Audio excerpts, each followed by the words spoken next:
Assalamualaikum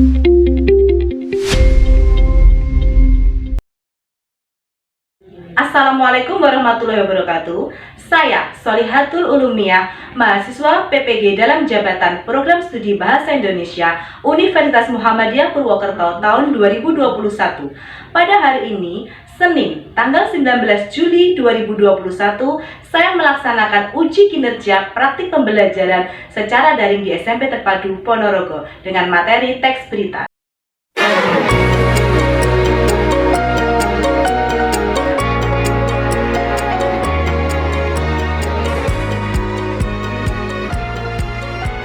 Assalamualaikum warahmatullahi wabarakatuh.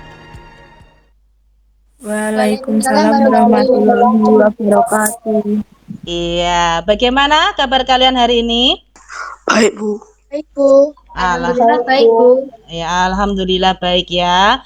Kita bertemu lagi dalam keadaan sehat walafiat ya, tanpa ada kekurangan suatu apapun. Alhamdulillah ya. Nah, sebelum kita memulai pembelajaran, ada baiknya jika kita berdoa terlebih dahulu. Saya minta Nadia untuk memimpin doa. Silakan Nadia. Sebelum memulai pelajaran, marilah kita berdoa dulu. Berdoa mulai. Berdoa selesai. Terima kasih Nadia sudah memulai dengan berdoa.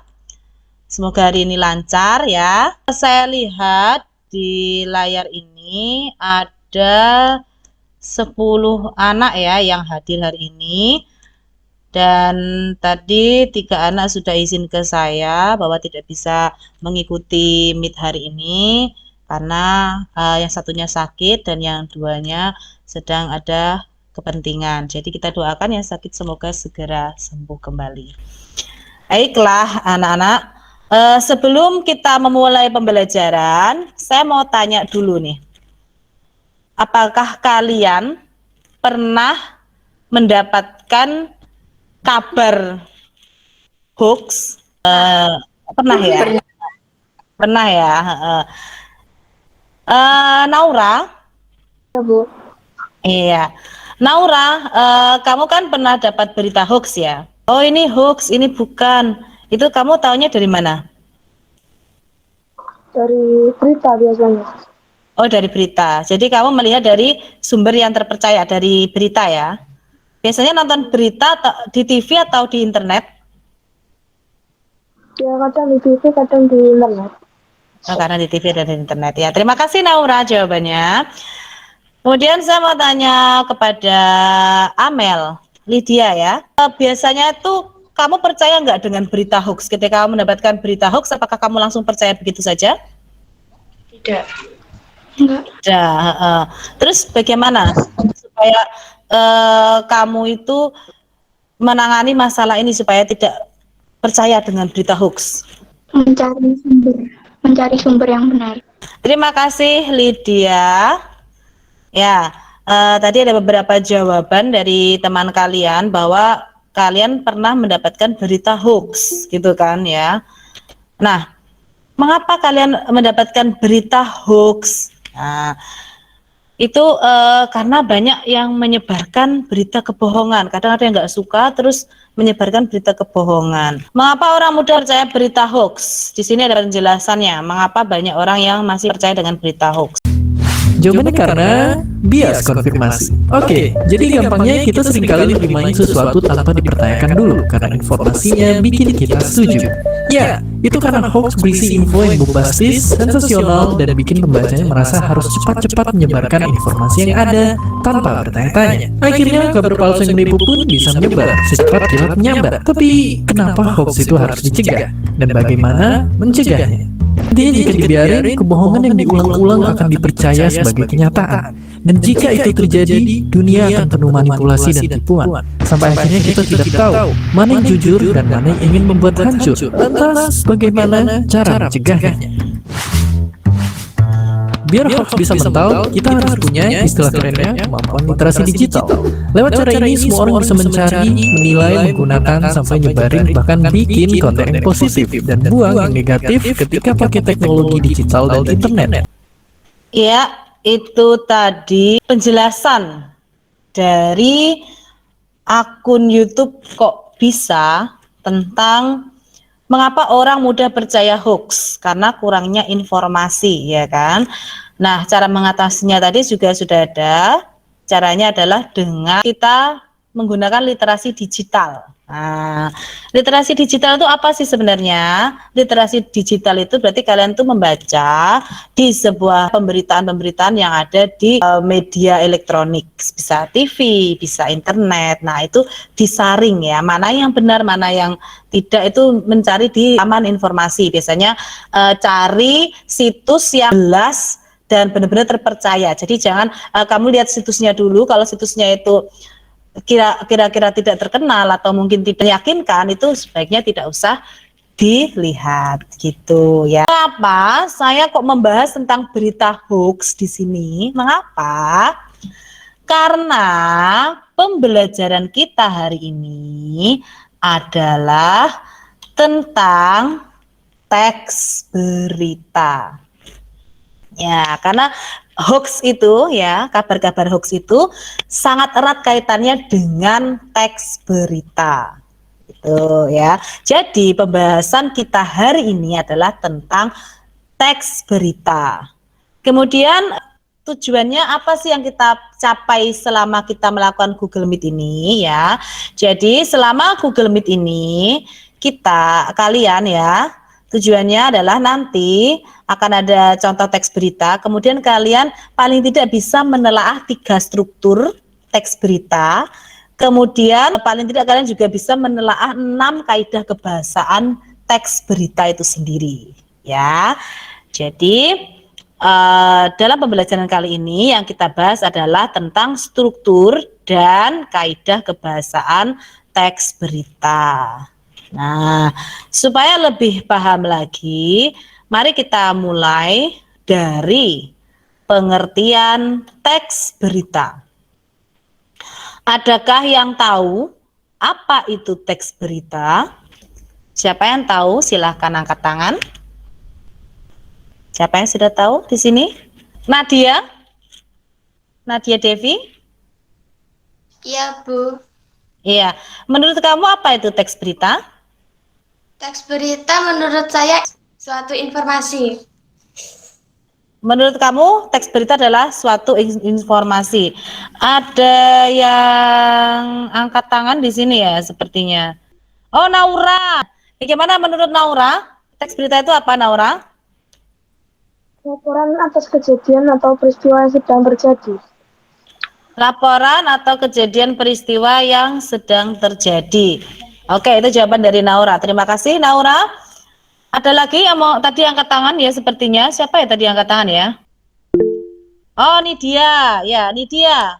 Menurut Nidia apa ini teks berita? Teks yang melaporkan kejadian, peristiwa, atau informasi mengenai sesuatu yang telah terjadi atau sedang terjadi. Laporan suatu kejadian ya yang sedang terjadi. Ya, terima kasih Nidia, Naura, dan Nadia. Ya, ini triple N yang tadi menjawab. Jadi dari jawabannya Nadia, Naura, dan Nidia itu semuanya hampir betul dan memang sudah mendekati betul ya. Jadi isinya tentang teks berita itu sebenarnya apa sih? Ya, mari kita bahas di sini ya. Teks berita ya benar ya. Teks yang melaporkan kejadian, peristiwa, atau informasi mengenai sesuatu yang telah atau sedang terjadi. Ya, ini seperti jawabannya Nidia tadi. Kemudian teks berita itu biasanya disiarkan melalui media elektronik. Ya, kalau media elektronik berarti televisi, radio, situs internet ya. Seperti yang sudah saya sampaikan tadi, literasi digital itu biasanya ada di media elektronik karena sebagian besar saat ini yang orang biasanya membaca di media elektronik. Tapi tidak menutup kemungkinan juga di media cetak juga ada. Jadi zaman sekarang pun juga masih ada yang ingin melihat di media cetak seperti koran, majalah gitu ya. Nah, itu tentang teks berita. Jadi teks berita itu sebuah teks ya yang isinya laporan kejadian atau peristiwa yang telah atau yang sedang terjadi. Dan teks berita ini harus benar-benar nyata ya, sifatnya itu aktual. Aktual itu berarti baru. Aktual itu baru ya kan. Aktual dan fakta. Jadi tidak dibuat-buat, tidak mengarang ya, karena berita itu harus benar-benar nyata, benar-benar ada. Nah, supaya memudahkan kita, nanti kan kalian bagian terakhirnya juga harus menulis teks berita. Nah, supaya memudahkan kita dalam membuat berita itu kita punya unsur pokok ya. Apa saja sih unsur pokoknya? Ada yang tahu sebelum kita membahas satu persatu? Nah, oh, Naswa ya, Naswa. Apa saja Naswa unsur pokok berita? Apa, siapa, di mana, kapan, mengapa, dan bagaimana. Apa? Iya, inilah ya. Nah, apa, siapa, di mana, kapan, mengapa, bagaimana.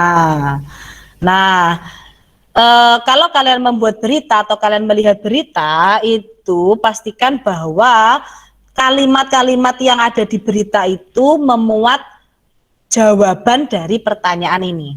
Jadi kalau kalian membuat berita itu supaya mudah menggunakan ini jawaban dari ini 6 ini ya. Ke-6 ini supaya mudah itu namanya adiksimba. A apa, di mana, K kapan, Si siapa, M mengapa, B bagaimana, adiksimba. Jadi ada 6 supaya kalian lebih bisa mengingat lagi karena nanti bekal kalian untuk menulis teks berita itu yaitu tadi adiksimba. Nah, supaya kalian lebih paham lagi tentang adiksimba, coba ada yang tahu jawaban dari mengapa? Iya, ada yang angkat tangan. Safira ya. Safira. Karena masih ada pandemi COVID-19. Ya, karena masih ada pandemi COVID-19. Ya, benar ya jawabannya Safira. Terima kasih Safira. Ya, ini ada yang mau angkat tangan lagi. Nadia. Ya, Nadia ingin mencoba menjawab lagi? Karena penggantian nama tidaklah layak dan hanya membuang-buang sampah atau limbah produksi. Ya, kalau tadi pertanyaan mengapa, ya bisa menggunakan ini. Ya, berarti jawabannya ini. Jadi kalau misalkan cari unsur pokok berita yang termasuk mengapa, berarti cari di sini. Cari unsur pokok berita yang kapan, berarti ini atau yang ini. Ya, terima kasih Nadia karena sudah menyempurnakan jawaban dari Safira tadi. Baiklah, itu tadi mengenai unsur pokok berita ya. Kemudian setelah ke unsur pokok berita, setelah ke dasarnya ya. Setelah ke dasarnya, kita menuju ke strukturnya. Ini kita masuk ke dalam struktur berita. Nah, struktur teks berita itu dimulai dari judul. Jadi yang pertama, kalau tadi unsur pokok berita itu dasar-dasarnya. Kalau misalkan mau naik sepeda itu harus apa saja yang dipegang, apa saja yang dilakukan gitu kan. Tapi kalau struktur itu berarti bagaimana caranya jalan. Jadi ini strukturnya, ada judul, ya kan? Kemudian kepala berita, kemudian tubuh dan ekor. Adakah yang bisa menjelaskan apa itu kepala, tubuh dan ekor? Oh, Naswa, ya silakan Naswa. Awalan, Awalan. Kalau tubuh? isi, Isi. Ekor? kesimpulan. Kesimpulan. Ya, terima kasih Naswa atas jawabannya. Ya, seperti yang disampaikan oleh Naswa tadi ya. Kepala, iya memang awalan. Nah, awalannya itu berarti kalau berita bagaimana? Awalan berita itu menampilkan sesuatu yang penting. Makanya mengapa ini dibuat seperti ini, segitiga terbalik ini ya. Maksudnya apa? Karena yang penting-penting itu justru ada di depan sini. Nah, karena ini awalan, jadi dibuat yang penting dulu. Orang itu butuh tahu, jadi itu diletakkan di atas dulu. Nah, itu namanya kepala. Kemudian baru ke tubuhnya itu tidak begitu orang tahu. Kemudian di ekor, seperti yang disampaikan Naswa tadi, merupakan kesimpulannya.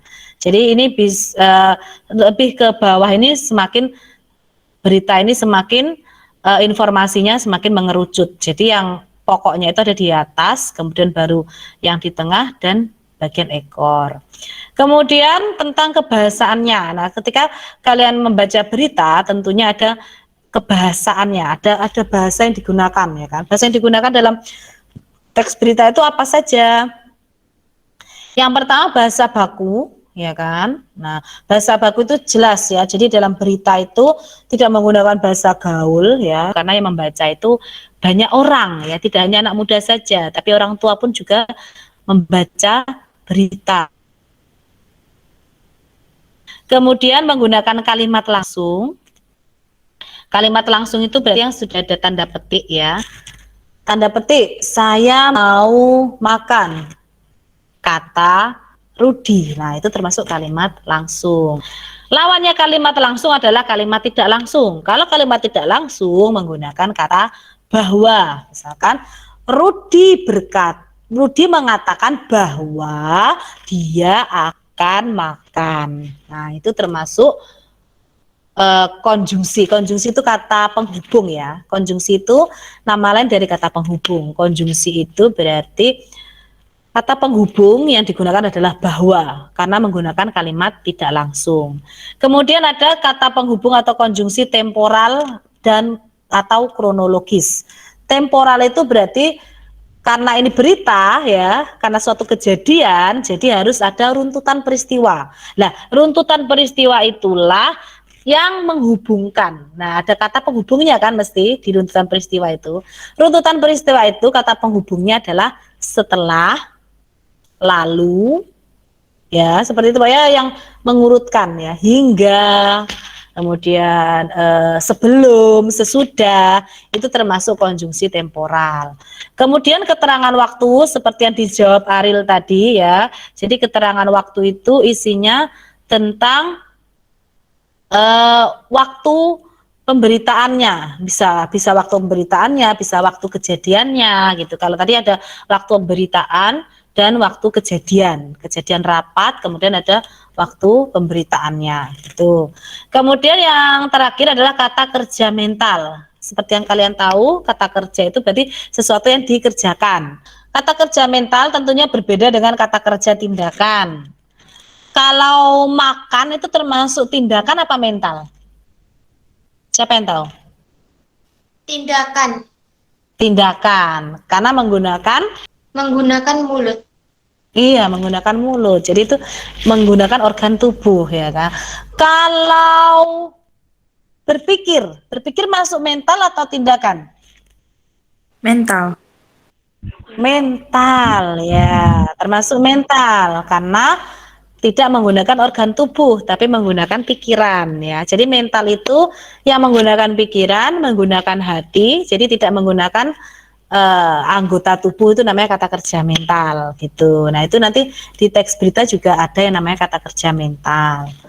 Nah, seperti itu penjelasan tentang struktur dan kebahasaannya. Nah, supaya kalian lebih paham lagi,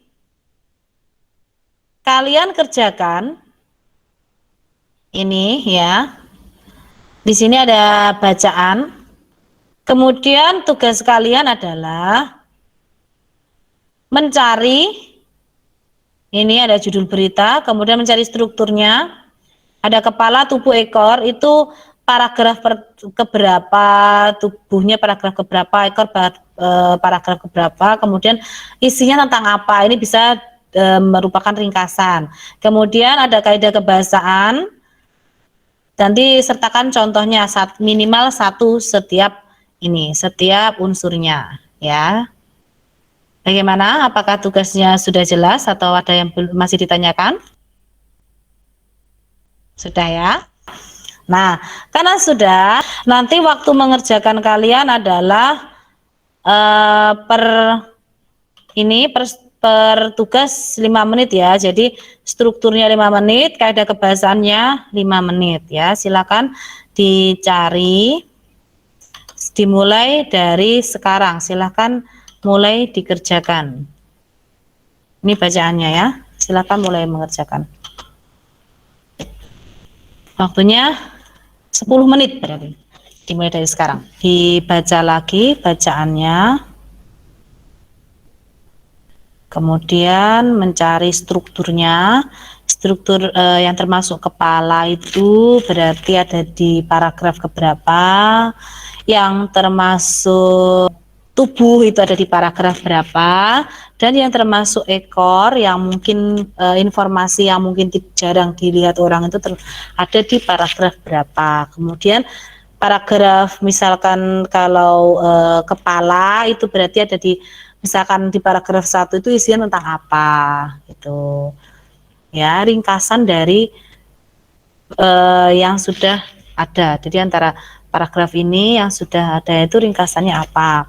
Kemudian untuk unsur kebahasaan berarti setiap unsur dicari. Mana cari buktinya ya, yang menunjukkan bahasa baku itu yang mana, yang menunjukkan kata kerja mental itu yang mana. Ya, karena kata kerja berarti yang dicari cuma kata ya, kata. Kalau bahasa baku mungkin bisa kata, bisa kalimat ya, bisa terserah kalian. Kemudian kalau konjungsi, karena itu adalah kata penghubung, namanya kata penghubung. Jadi contoh kalimat yang menghubungkan itu tadi, konjungsi bahwa, ada konjungsi temporal. Temporal itu berarti urutan, ya kan? Yang menunjukkan kata penghubung yang ada urutannya itu yang mana, tunjukkan kalimatnya. Kemudian yang termasuk ke dalam ini keterangan waktu itu yang mana di bacaan ini ya, keterangan waktunya mana. Kemudian yang termasuk kalimat langsung itu yang mana. Nah, silahkan dicari, waktunya 10 menit ya. Waktunya sudah habis, silahkan ditunjukkan hasil pekerjaan kalian. Silahkan layarnya dibuka ya, kameranya. Tunjukkan pekerjaan kalian. Saya ingin tahu. Silahkan ditunjukkan pekerjaan kalian. Yang lainnya bagaimana? Farid sudah menunjukkan. Nadia, oke, Nadia sudah. Naswa? Iya, sudah. Naswa juga sudah. Oke, Naura juga sudah selesai. Ya, sip. Marilah kita bahas bersama-sama mengenai tugas kita tadi ya. Judul beritanya apa? Ada yang tahu? Ya, Nadia, judul beritanya apa? Dinkes Ponorogo ada 23 pekerja migran yang positif COVID-19. Dinkes Ponorogo ada 23 pekerja migran yang positif COVID-19. Ya, benar ya jawabannya Nadia. Kemudian kita masuk ke dalam strukturnya. Bagian mana yang merupakan kepala? Siapa yang tahu? Ya, Kaila. Paragraf ke-1, Bu. Paragraf ke-1 saja. Jawaban kalian hampir benar. Bu. Oh, ini Farid menjawab 2, 3. Tadi paragraf 1 dari Kaila, dari Farid ada tambahan 2, 3. Ya, jawaban Kaila dan jawaban Farid benar. Jadi bagian kepala itu ada di paragraf 1, 2, dan 3. Tuh. Terus bagian tubuhnya. Bagian tubuhnya yang mungkin perlu penjelasan. Setelah tadi bagian penting, bagian informasi penting, bagian tubuhnya yang paragraf keberapa ini? Oh, Farid juga menjawab ke-5. Apakah hanya ke-5 saja? Ke-6 juga kayaknya. Ke-6 juga. 1, 2, 3, 4, 5, 6. Ya, 6 juga. Jadi ada 5, 6. Terus ada lagi yang lainnya? Selain 5 dan 6, paragraf keberapa yang belum disebutkan tadi? Iya, siapa tadi yang menjawab? Nadia. Ya, Nadia. Ya, jadi untuk bagian tubuh itu ada di 4, 5, 6 ya. Kalau bagian 1, 2, 3 membicarakan tentang hasil swabnya ya, tentang 23 pekerja imigran yang pekerja migran Indonesia yang datang, kemudian di swab dan ditemukan 23 positif. Dan yang bagian 4, 5, 6 ini membicarakan tentang ini alasannya kenapa kok di swab lagi, padahal begitu datang sudah di swab. Ini kenapa harus di swab lagi? Ini penjelasannya 4, 5, 6. Kemudian adakah yang bisa menjawab di bagian ekor? Oh, Farid 7 Bu, kalau nggak salah. Nggak salah berarti benar. Ya, Farid, oh ya, mic-nya soalnya patah, ya ampun. Harusnya disambung lagi. Nggak cuma hatinya yang patah ya, ternyata mic-nya juga patah Farid ini. Ya ampun, semoga segera kembali ya. Ini dia. Iya, 7 dan 8. Jadi 7 dan 8 ini membicarakan tentang setelah tadi di swab apa yang dilakukan, yaitu harus 14 hari di rumah isoman meskipun tidak terkonfirmasi positif. Begitu. Itu tentang strukturnya. Sekarang kita ke bahasaannya. Kebahasaannya itu tadi ada 6 ya. Yang pertama tentang bahasa baku. Kalau dari bahasa baku, ini semua berita ini termasuk bahasa baku ya, seperti bumi reok, tulisan reok ini kan benar seperti ini ya. Kemudian yang termasuk ke dalam kalimat langsung. Siapa ini yang mau menjawab? Silakan. Ya, Naura, silakan. Yang mana? Dari MI yang pulang ke Ponorogo setelah hari kelima dilakukan swab PCR ulang, ada 23 yang hasilnya positif di paragraf ketiga. Paragraf ketiga, ya ini ya termasuk kalimat langsung ya. Terima kasih Naura jawabannya. Kemudian konjungsi bahwa. Konjungsi bahwa, siapa yang tahu? Kalau punyanya Naswa. Mengenai hal tersebut, Irin bisa menjelaskan bahwa sedari awal untuk orang luar negeri penanganannya lebih ketat, sebab dikhawatirkan mereka membawa virus varian baru dari luar negeri asalnya bekerja. Tentang konjungsi temporal, siapa yang bisa? Naura, ya ada Naura, ada Nidia, ya silakan Naura dulu. Setelah didapati positif, Satgas COVID-19 langsung melakukan upaya penanganan. Iya, setelah dilakukan hasil positif ya. Kemudian Nidia, jawabannya yang mana Nidia? Baru bisa berbaur dengan diarahkan untuk menjalani isolasi 14 hari di rumah. Ya, setelah ini ya. Terima kasih jawabannya Naura dan Nidia. Nadia, ya silakan Nadia. Setelah hari kelima dilakukan swab PCR ulang. Oh ya, setelah hari kelima dilakukan swab PCR ulang ya. Itu tentang konjungsi temporal. Kemudian tentang keterangan waktu. Tadi sudah kita bahas di awal. Keterangan waktu berarti hal-hal yang menunjukkan waktunya. Siapa yang bisa ini? Naura, gimana Naura? Senin 31 Mei 2021. Kemudian setelah keterangan waktu apa yang kita bahas, yaitu kata kerja mental. Berarti yang tidak menunjukkan tindakan, tapi menunjukkan pikiran. Ada yang sudah menjawab? Yang angkat tangan tadi, ya Nadia, silakan Nadia. Dikhawatirkan. Dikhawatirkan ya. Dikhawatirkan kan tidak menggunakan fisik ya, tapi menggunakan perasaan. Itu juga bisa termasuk dalam kata kerja mental. Ya, ada lagi yang mau menjawab? Oh, Naura. Ya, silakan Naura. Bergejala.